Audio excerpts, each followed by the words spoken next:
ದೋತೆ ತಿಂದ ಕಪ್ ಸಕ್ಕರೆ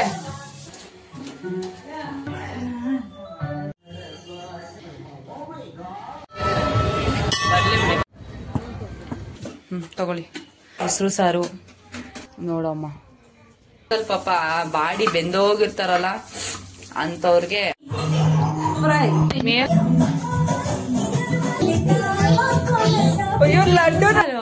welcome back to my new vlog. So ಎಲ್ಲರೂ ಹೇಗಿದ್ದೀರಾ? ಐ ಹೋಪ್ ನೀವೆಲ್ಲ ಸೂಪರ್ ಆಗಿದ್ದೀರಾ ಅಂತ ಭಾವಿಸ್ತಾ ಇದ್ದೀನಿ. ಸೊ ಇವತ್ತಿನ ವ್ಲಾಗ್ ಏನಪ್ಪಾ ಅಂತಂದ್ರೆ ಶ್ರಾವಣ. ಸೊ ಕೊನೆ ಶ್ರಾವಣ ಆಗಿರೋದ್ರಿಂದ ಲೈಕ್ ಒಂದು ರೇಂಜ್ಗೆ ಪೂಜೆ ಮಾಡಬೇಕು, ಅದನ್ನು ಸೆಲೆಬ್ರೇಟ್ ಮಾಡಬೇಕು ಅನ್ನೋದಿರುತ್ತಲ್ಲ.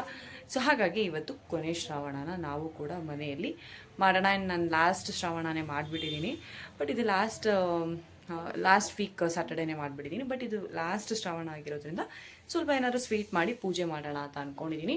ಸೊ ಸ್ವೀಟ್ ಏನು ಮಾಡ್ತೀನಿ ಅನ್ನೋದನ್ನು ನಾನು ಇಲ್ಲಿ ಹೇಳ್ಬಿಡ್ತೀನಿ ಫಸ್ಟೇ. ಸೊ ಡ್ರೈ ಜಾಮೂನ್ ಮಾಡೋಣ ಅಂತ. ಸೊ ನನಗೆ ಡ್ರೈ ಜಾಮೂನ್ ಈಸಿಯೇ ಅಂತ ಅನ್ಕೊತೀನಿ, ಬಟ್ ಯಾವತ್ತೂ ನಾನು ಮನೇಲಿ ಟ್ರೈ ಮಾಡಿದ್ದೇ ಇಲ್ಲ dry jamun. For the first time ನಾನು ಡ್ರೈ ಜಾಮೂನ್ನ ಟ್ರೈ ಮಾಡ್ತಾ ಇರೋದು. ಸೊ ಹೆಂಗೆ ಬರುತ್ತೆ ಅಂತ ನನಗಂತೂ ನಿಜವಾಗ್ಲೂ ಗೊತ್ತಿಲ್ಲ. ಸೊ ಲೆಟ್ಸ್ ಸಿ ಹೇಗೆ ಮಾಡ್ತೀನಿ ಅಂತ. ಆ್ಯಂಡ್ ಫಸ್ಟು ಪೂಜೆಗೆ ರೆಡಿ ಮಾಡ್ಕೊಂಬಿಡೋಣ. ಈಗಾಗಲೇ ಆಲ್ಮೋಸ್ಟ್ ನನ್ನ ಅನಿಸಿಕೆ ಒಂದು 11 o'clock ಆಗಿರ್ಬೋದು ಟೈಮ್ ಬಂದು. ಸೊ ನೋಡೋಣ ಹೇಗೆ ನಾನು ಪೂಜೆ ಮಾಡಿ ಹೇಗೆ ಡ್ರೈ ಜಾಮೂನ್ ಮಾಡ್ತೀನಿ. ದೇವ್ರ ಮನೆ ಎಲ್ಲ ಕ್ಲೀನ್ ಮಾಡ್ಕೊಳ್ಳೋಣ ಅಂತ ಹೇಳಿ ನಾನು ಇಲ್ಲಿ ಹೂವು ಎಲ್ಲ ತಗೊತಾ ಇದ್ದೀನಿ. ಸೊ ಸ್ಯಾಟರ್ಡೇನೇ ನಾನು ಇಲ್ಲಿ ದೇವ್ರ ಸಾಮಾನೆಲ್ಲ ತೊಳ್ಕೊಂಬಿಡೋಣ ಅಂತ ಹೂವು ಎಲ್ಲ ತೆಗೆದು ಇಟ್ಕೋತಾ ಇದ್ದೀನಿ. ಮತ್ತು ಹಾಗೆ ದೇವ್ರ ಸಾಮಾನೆಲ್ಲ ತೆಗೆದು ಕ್ಲೀನ್ ಮಾಡ್ಕೊಂಬಿಟ್ರೆ ಆಗುತ್ತೆ ಅಂತ ಹೇಳಿ ನಾನು ಈಗಲೇ ಇಲ್ಲಿ ಎಲ್ಲ ಬೇಗ ಮಾಡ್ಕೊತಾ ಇದ್ದೀನಿ. ಇಲ್ಲಾಂದರೆ ಆಮೇಲೆ ನಾನು ತಿರ್ಗಾ ಲೇಟ್ ಆಗುತ್ತೆ, ಮತ್ತು ಇನ್ನೇನು ಹಬ್ಬ ಕೂಡ ಬಂತಲ್ಲ, ಒಂದು ಸಲ ಮಾಡ್ದಂಗೆ ಇರುತ್ತೆ ಅಂತ ಹೇಳಿ ಸೊ ಹಾಗೆ ನಾನು ಇಲ್ಲೆಲ್ಲ ಮಾಡಿಕೊಂಡೆ. ನೋಡಪ್ಪ ಎಷ್ಟು ಗಲೀಜಾಗೈತೆ.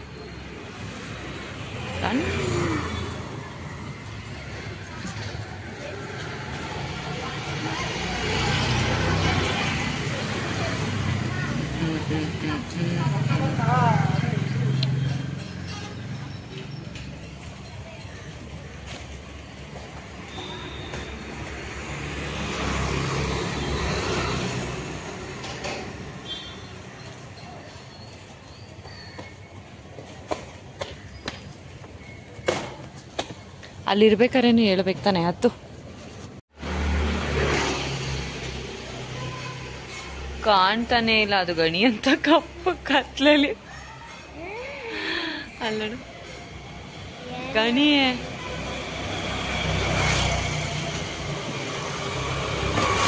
ಇವಾಗ ಕಾಣಿಸ್ತಾ ಇದೆಯಾ ಈ ಅಂತ.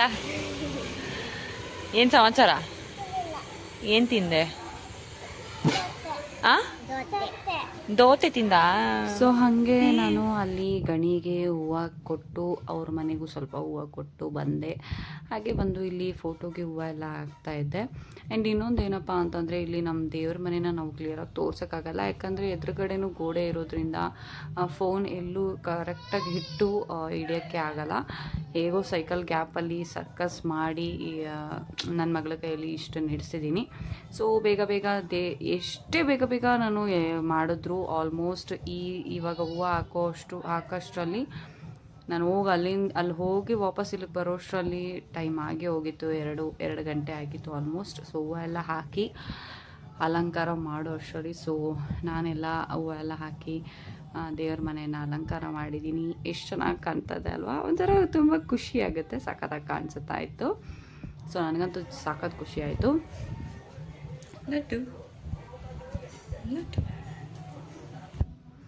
ಹಾಗೆ ಇಲ್ಲಿ ನಾನು ಡ್ರೈ ಜಾಮೂನ್ ಮಾಡ್ಕೊಳ್ಳೋಕ್ಕೆ ಫಸ್ಟು ಸ್ಟವ್ ಹಚ್ಚಿ ಆ್ಯಂಡ್ ಅದಕ್ಕೊಂದು ಪಾತ್ರೆ ಇಡ್ತಾಯಿದ್ದೀನಿ. ಆ್ಯಂಡ್ ಹಾಗೆ ಅದಕ್ಕೆ ನಾನು ಇಲ್ಲಿ 1.5 ಕಪ್ಪಷ್ಟು ಸಕ್ಕರೆ ಹಾಕ್ತಾಯಿದ್ದೀನಿ. ಫಸ್ಟ್ ಇಲ್ಲಿ 1 ಕಪ್ ಸಕ್ಕರೆ ಮಾತ್ರ ತೋರಿಸಿದ್ದೀನಿ ನಾನು.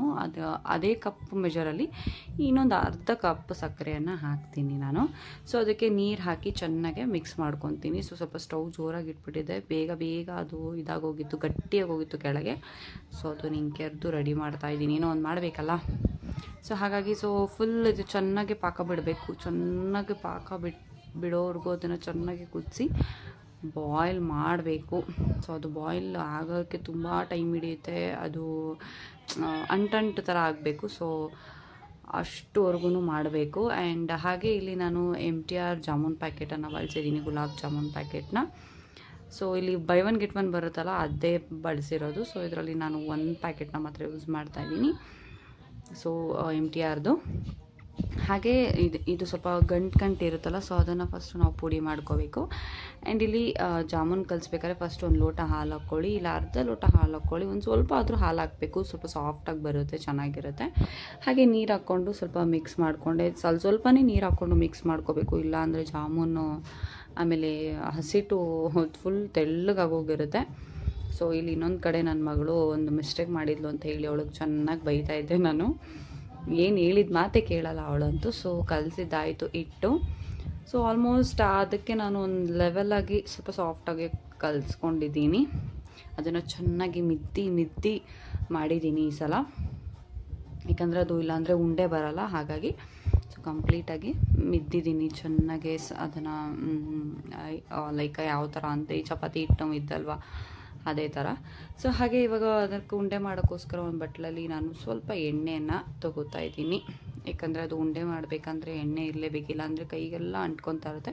ಮತ್ತು ಉಂಡೆ ಮಧ್ಯದಲ್ಲಿ ಲೈನ್ಸ್ ಬಂದುಬಿಡುತ್ತೆ. ಆಮೇಲೆ ಬಾಣಲಿಗೆ ಎಣ್ಣೆಗೆ ಹಾಕಿದಾಗ ಬಿರುಕು ಬಿಟ್ಕೊಬಿಡುತ್ತೆ.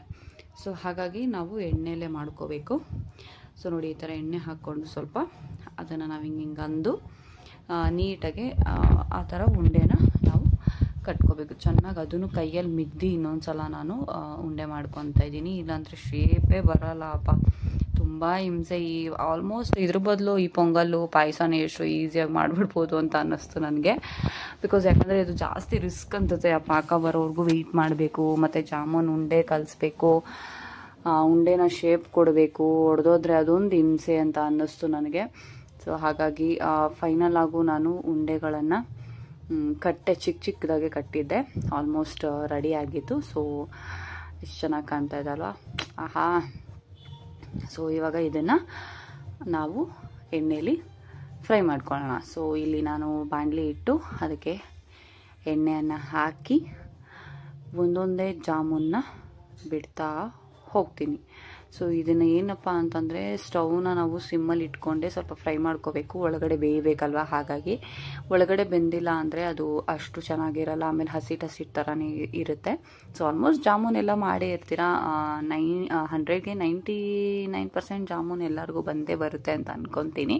ಅದೇನು ಹೇಳ್ಕೊಡೋ ಅವಶ್ಯಕತೆ ಇರಲ್ಲ. ಬಟ್ ಆದರೂ ನಾನು ಆ್ಯಕ್ಚುಲಿ ನೋಡಿ, ನನಗಂತೂ ಸೀರಿಯಸ್ ಆಗು ನಾನು ಜಾಮೂನ್ ಮಾಡೇ ಇಲ್ಲ. ನಾನು ಲಾಸ್ಟ್ ಬ್ಲಾಗಲ್ಲೇ ಹೇಳಿದ್ದೆ ನಾನು ಆಲ್ಮೋಸ್ಟ್ 2 times ಅಷ್ಟೇ ಮಾಡಿರೋದು ಅಂತ. ಸೊ ಇದು 3rd time ನಾನು ಮಾಡ್ತಾ ಇರೋದು. ಸೊ 3rd ಟೈಮ್ನ ನಾನು ಡ್ರೈ ಜಾಮೂನ್ ಟ್ರೈ ಮಾಡ್ತಾ ಇದ್ದೀನಿ. ಸೊ ಇವಾಗ ಇದನ್ನು ನಾವು ಚೆನ್ನಾಗೆ ಗೋಲ್ಡನ್ ಕಲರ್ ಆಗಬೇಕು. ಸೊ ಗೋಲ್ಡನ್ ಅಂದರೆ ಸ್ವಲ್ಪ ಡಾರ್ಕಾಗಿ ಆಗಬೇಕು, ಯಾಕಂದರೆ ಒಳಗಡೆ ಬೇಯಬೇಕಲ್ಲ. ಸೊ ಹಾಗಾಗಿ ನಾನು ಇದೆಲ್ಲ ರಿಸ್ಕ್ ತೊಗೋಬೇಕು ಅಂತಲೇ ಮಾಡೋಕ್ಕೆ ಹೋಗ್ತಾ ಇರಲಿಲ್ಲ ಜಾಮೂನ್ನ. ಬಟ್ 1-2 ಸಲ ನಾನು ಮಾಡಿದ್ಮೇಲೆ ಇವಾಗ ಇನ್ನೊಂದು ಸಲ ನನ್ನ ಹಸ್ಬೆಂಡ್ಗೋಸ್ಕರ ಡ್ರೈ ಜಾಮೂನ್ ಮಾಡು ಅಂತ ಹೇಳಿದರು ಅಂತೇಳಿ ಅವ್ರಿಗೋಸ್ಕರ ನಾನಿಲ್ಲಿ ಡ್ರೈ ಜಾಮೂನ್ನ ಮಾಡ್ತಾಯಿದ್ದೀನಿ. ಸೊ ಆಲ್ಮೋಸ್ಟ್ ಎಲ್ಲನೂ ಚೆನ್ನಾಗಿ ನೋಡಿ ತಿರುಗಿಸಿ ಫ್ರೈ ಮಾಡಬೇಕು. ಇಲ್ಲಾಂದರೆ ಒಂದು ಕಡೆ ಬೆಂದಿರುತ್ತೆ, ಒಂದು ಕಡೆ ಬೆಂದಿರಲ್ಲ, ಇಲ್ಲ ಮಧ್ಯದಲ್ಲಿ ಒಳಗಡೆ ಹಾಗೆ ಇದ್ಬಿಟ್ಟಿರುತ್ತೆ. ಸೊ ಅದು ಫಸ್ಟ್ ಟ್ರಿಪ್ ಮುಗಿತು, ಇದು ಸೆಕೆಂಡ್ ಟ್ರಿಪ್. ಸೊ ಹಾಗಾಗಿ ಇದನ್ನು ಕೂಡ ಹಾಗೆ ನಾನು ಚೆನ್ನಾಗೆ ಬ್ರೌನ್ ಆಗೋವರೆಗೂ ಫ್ರೈ ಮಾಡ್ಕೊತಾ ಇದ್ದೀನಿ. ಸೊ ಚೆನ್ನಾಗಿ ಇದನ್ನೆಲ್ಲ ಫ್ರೈ ಮಾಡ್ಕೋಬೇಕು. ಹಾಗೆ ಅದನ್ನೆಲ್ಲ ಒಂದು ಪ್ಲೇಟಿಗೆ ಕೂಡ ತೆಗ್ದು ಇಟ್ಕೊಂಡಿದ್ದೀನಿ. ಸೊ ಪಾಕ ಬಿಸಿ ಇದ್ದಾಗೆ.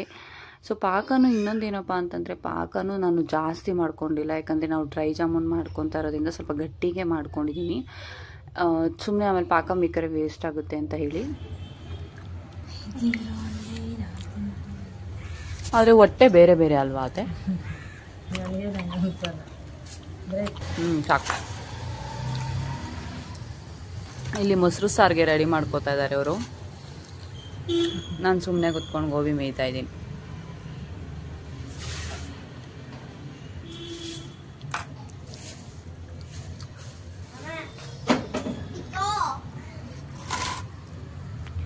ಸೊ ಹಾಗೆ ಜಾಮೂನ್ ಎಲ್ಲ ಆಯಿತು, ಪಾಕಕ್ಕೆ ಹಾಕಿಬಿಟ್ಟಿದ್ದೀನಿ. ಸೊ ಹಾಗೆ ಪೂಜೆ ಮಾಡಬೇಕಲ್ಲ, ರೆಡಿ ಆಗಿಬಿಡೋಣ ಅಂತ ಹೇಳಿ ಇಲ್ಲಿ ನಮ್ಮ ಅತ್ತೆ ಕೈಲಿ ಸಾಗರ್ ಜಡೆ ಹಾಕ್ಸ್ಕೊತಾ ಇದ್ದೀನಿ. ತುಂಬ ದಿನಗಳೇ ಆಗಿತ್ತು ನಾನು ಸಾಗರ್ ಜಡೆ ಹಾಕ್ಸ್ಕೊಂಡು. ನನಗಂತೂ ಹಾಕ್ಕೊಳಕ್ಕೆ ನಿಜವಾಗ್ಲೂ ಬರಲ್ಲ. ಸೊ ಹಾಗಾಗಿ ಹೆಂಗೂ ನಮ್ಮ ಅತ್ತೆ ಹತ್ರೆಲ್ಲ ಹಾಕ್ಸ್ಕೊಬಿಡೋಣ ಅಂತ ಹೇಳಿ ತಲೆ ಬಾಚಿಸ್ಕೊಂಡು ನಾನು ಸಾಗರ್ ಜಡೆನ ಹಾಕ್ಸ್ಕೊತಾ ಇದ್ದೀನಿ. ತುಂಬ ಚೆನ್ನಾಗಿ ಬಂದಿತ್ತು, ಚೆನ್ನಾಗಿ ಕಾಣ್ತಾ ಇದೆ. ಆ್ಯಂಡ್ ಇನ್ನೊಂದೇನು ಅಂದರೆ ಲೈಕ್ ಯಾರೋ ಒಬ್ರು ಇದ್ರೆ ಸ್ವಲ್ಪ ಫ್ರೀ ಅನಿಸ್ತಾ ಇರುತ್ತೆ ಮನೇಲಿ.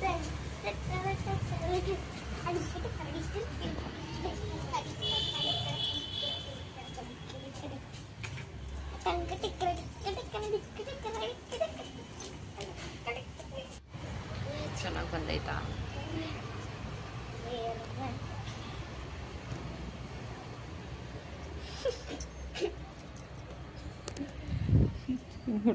ಚೆನ್ನಾಗಿದ್ಯಾ? ಏನೇನೋ ಸರ್ಕಸ್ ಮಾಡಿ ಉಳಿಸಿದೀನಿ. ನೋಡಿ ಫ್ರೆಂಡ್ಸ್, ನನ್ನ ಮಗ ಹಾಳು ಮಾಡದೇ ಇರೋ ಥರ ಉಳಿಸಿದೀನಿ. ಇವಳು ಅವಳಲ್ಲ ನಮ್ಮ ಮನೇಲಿ ಹಾಳು ಮಾಡೋಕ್ಕೆ ಕಾಯ್ತಾ ಇರ್ತಾಳೆ. ಫೈನಲ್ ಆಗಿ ನಾನು ಇಲ್ಲಿ ರೆಡಿ ಆಗಿದ್ದೀನಿ. ಚಿಕ್ಕದಾಗೆ ಕುಂಕುಮ ಇಟ್ಕೊತಾ ಇದ್ದೀನಿ. ಸೊ ಹೆಣ್ಮಕ್ಳನ್ನ ಇಲ್ಲಿ ಕುಂಕುಮ ಇದ್ರೆ ಎಷ್ಟು ಚೆನ್ನಾಗಿ ಕಾಣುತ್ತೆ ಅಲ್ವಾ? ನೋಡಿ ನಾನು ಎಷ್ಟು ಕ್ಯೂಟಾಗಿ ಕಾಣ್ತಾ ಇದ್ದೀನಿ ಅಲ್ಲ. ಸೊ ಹಾಗೆ ಇವಾಗ ಡ್ರೈ ಜಾಮೂನ್ ರೆಡಿಯಾಗಿದೆ. ಸೊ ಇಲ್ಲಿ ಒಣಗಿದ ಕೊಬ್ಬರಿ ಮೇಲೆ ನಾನು ಹಾಕಿದ್ದೀನಿ. ಆ್ಯಂಡ್ ಇನ್ನೊಂದೇನಪ್ಪ ಅಂದರೆ ದೇವ್ರ ಮನೆಯಲ್ಲಿ ಎಲ್ಲಿ ಇಡೋದು ಜಾಮೂನ್ ಅಂತ ಸರ್ಕಸ್ ಮಾಡಿ ಒಂದು ಕಡೆ ಇಟ್ಟು ಪೂಜೆ ಮಾಡ್ಕೊತಾ ಇದ್ದೀನಿ. ಸೊ ಎಲ್ರಿಗೂ ಒಳ್ಳೇದಾಗಲಿ, ನನಗೂ ಒಳ್ಳೇದಾಗಲಿ. ಆ್ಯಂಡ್ ನನ್ನನ್ನು ಫಾಲೋ ಮಾಡ್ತಾ ಇರೋರಿಗೆ, ಸಬ್ಸ್ಕ್ರೈಬ್ ಮಾಡ್ಕೊಂಡಿರೋರಿಗೆ ಎಲ್ಲರಿಗೂ ಕೂಡ ಒಳ್ಳೇದಾಗಲಿ. ಆ್ಯಂಡ್ ಇನ್ನೂ ಯಾರ್ಯಾರು ನನ್ನ ಚಾನಲ್ ಸಬ್ಸ್ಕ್ರೈಬ್ ಮಾಡ್ಕೊಂಡು ನೋಡ್ತಾ ಇದ್ದೀರಾ, ಸೊ ಪ್ಲೀಸ್ ಹೋಗಿ ಬೇಗ ಸಬ್ಸ್ಕ್ರೈಬ್ ಮಾಡ್ಕೊಂಡು ನೋಡಿ. ನೀವೆಷ್ಟು ಸಪೋರ್ಟ್ ಮಾಡ್ತೀರಾ ಅಷ್ಟು ನಾನು ಚೆನ್ನಾಗಿ ವ್ಲಾಗ್ಸ್ ಮಾಡೋಕ್ಕೆ ಟ್ರೈ ಮಾಡ್ತೀನಿ. ಆಲ್ ಮೈ ಬೆಸ್ಟ್ ಕೊಡ್ತೀನಿ ಅಂತ ಹೇಳಕ್ಕೆ ಇಷ್ಟಪಡ್ತೀನಿ. ಸೊ ಇಲ್ಲಿ ಪೂಜೆ ನಡೀತಾ ಇದೆ.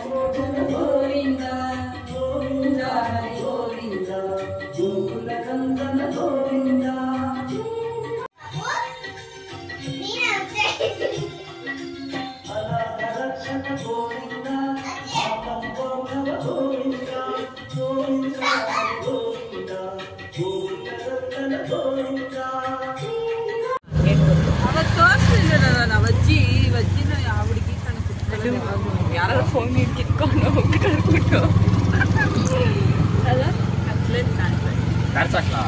ಹಾಕು.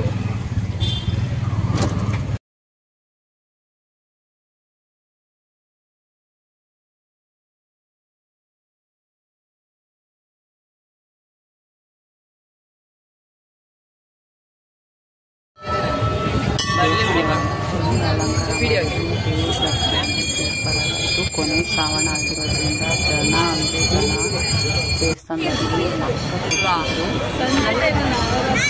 ಹೌದು, ಆದ್ರೂ ತುಂಬಾ ಜನ ಸುತ್ತಾರಲ್ವಾ?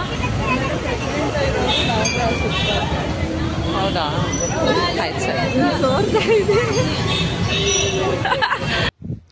ಆಚೆನೂ ಕೂಡ ಜಾತ್ರೆ ಥರ ಎಲ್ಲ ಬಲೂನ್ಸು ಅದು ತಿರುಗುತ್ತಲ್ಲ ಗಾಳಿಗೆ, ಅದೇನಂತಾರೆ ಅಂತ ನನಗಂತೂ ಗೊತ್ತಿಲ್ಲ. ನಿಮ್ಗೇನಾರು ಗೊತ್ತಿದ್ರೆ ಕಮೆಂಟ್ ಮಾಡಿ. ಸೊ ಹಾಗೆ ರೋಹಿತಾ ಬಾಯ್.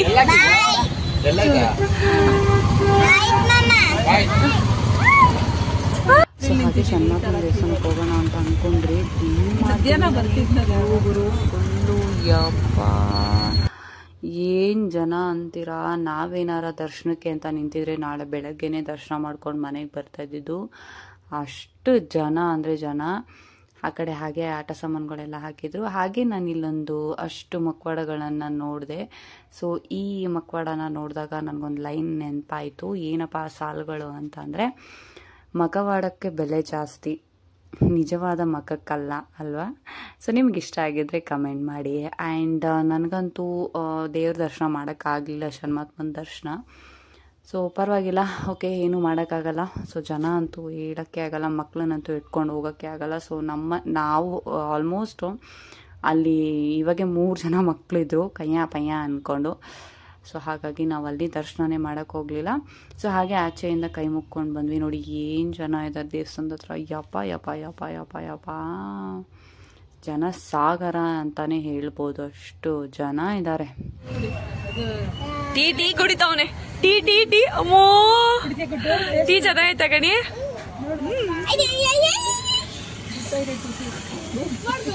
ಇಲ್ಲ ಸುಡಲ್ಲ, ಕುಡಿ ಗುಡ್ಡು, ಸುಡಲ್ಲ ಕುಡಿ.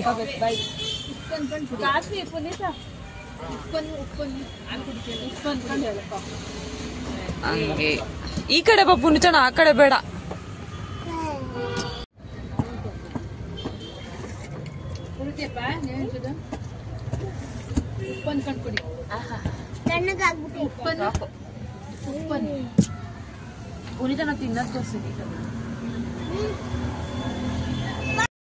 ಸೊ ಹಾಗೆ ಟೀ ಕಾಫಿ ಅಂತೂ ಕುಡ್ದಿರಲಿಲ್ಲ ಅಂತ ಹೇಳಿ ಅಲ್ಲಿ ಕಾಫಿ ಕುಡ್ಕೊಂಡ್ಬಂದು ಇಲ್ಲಿ ಬಿಸಿ ಬಿಸಿ ಬಜ್ಜಿ ತಿನ್ಕೊಂಡು ಸ್ವಲ್ಪ ಟೈಮ್ ಪಾಸ್ ಮಾಡಿಕೊಂಡು ಹಾಗೆ ನಾವು ಹೋದ್ವಿ ಮನೆ ಕಡೆಗೆ.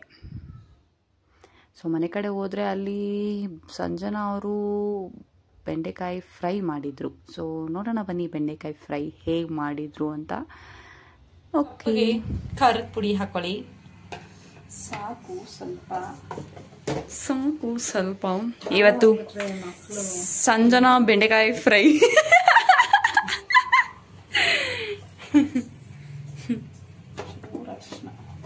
ಜೋರಾಗಿ ಸಾರು ಮಾಡ್ಬಿಟ್ಟು ಬರ್ತೀನಿ.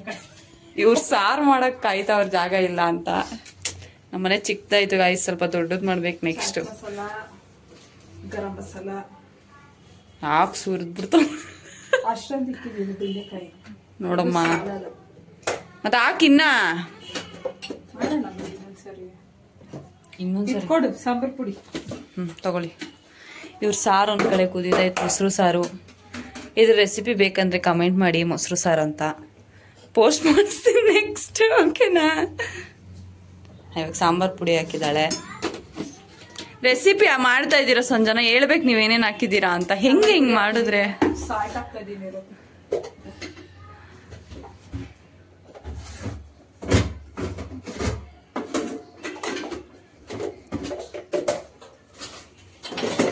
ಎಣ್ಣೆ ಇಲ್ಲ ಬೇರೆ ಇಲ್ಲ ಖಾಲಿನ ಹಿಂಗೆ ಬರುತ್ತಾ? ಹಾ ಬರುತ್ತೆ. ಹಾ ಅತ್ತೆ ಐತೆ ಅದ್ರಲ್ಲೇ ಕೆಳಗಡೆ. ಹಾ ಉಯ್ಯಮ್ಮ.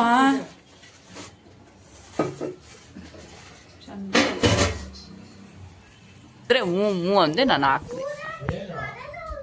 ಬೇಡವಂತೆ ಫ್ರೈ ಮಾಡೋದು. ನಾನು ತೋರಿಸ್ತೆ ತಾನೆ ನೋಡೆ ಅಂತ. ನೋಡೆ ಅಂದ್ರೆ ನೋಡ್ಲಿಲ್ಲ, ಸುಮ್ನೆ ಇದ್ಬಿಟ್ಟು ಈಗ ನನ್ಗೆ ಹೇಳ್ತಾವಳು ನೋಡ್ರಿ. ಏನ್ ಮಾಡೋಣ ನೋಡಮ್ಮ. ನಾನು ನೋಡು ಅಂದ್ರೆ ನೋಡ್ಬಿಟ್ಟು ಸುಮ್ನಾಗ್ಬಿಟ್ಟು ನಾನು ಫುಲ್ ಕುಯ್ದ್ಮೇಲೆ ಇವಾಗ ನನ್ ಮೇಲೆ ಹೇಳ್ತಾವಳು ತಂದು.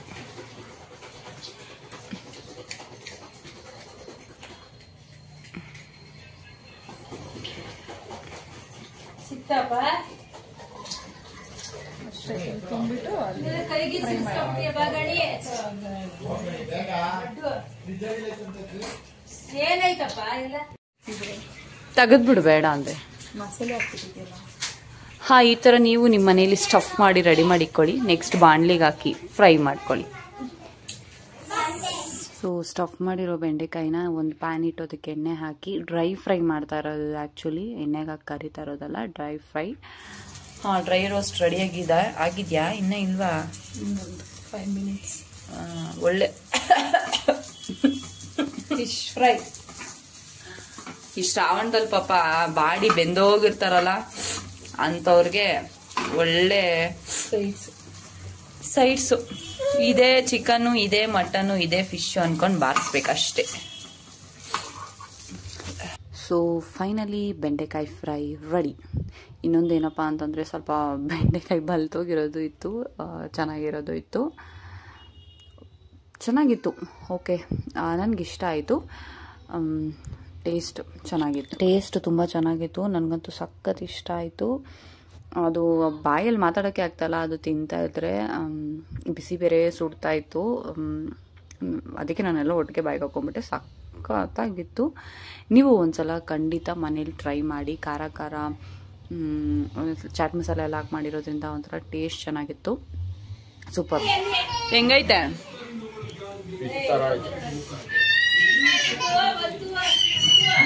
ಫಿಶ್ ಫ್ರೈ ತರ ಐತೆ.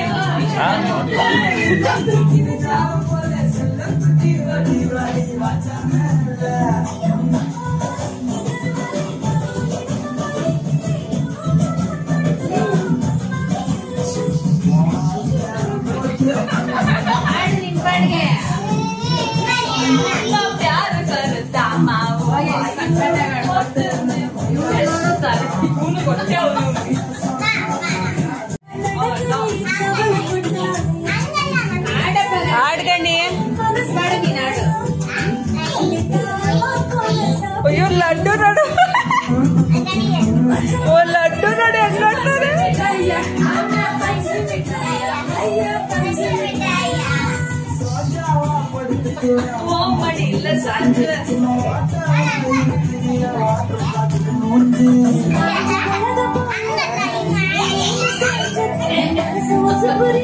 ನೀಲ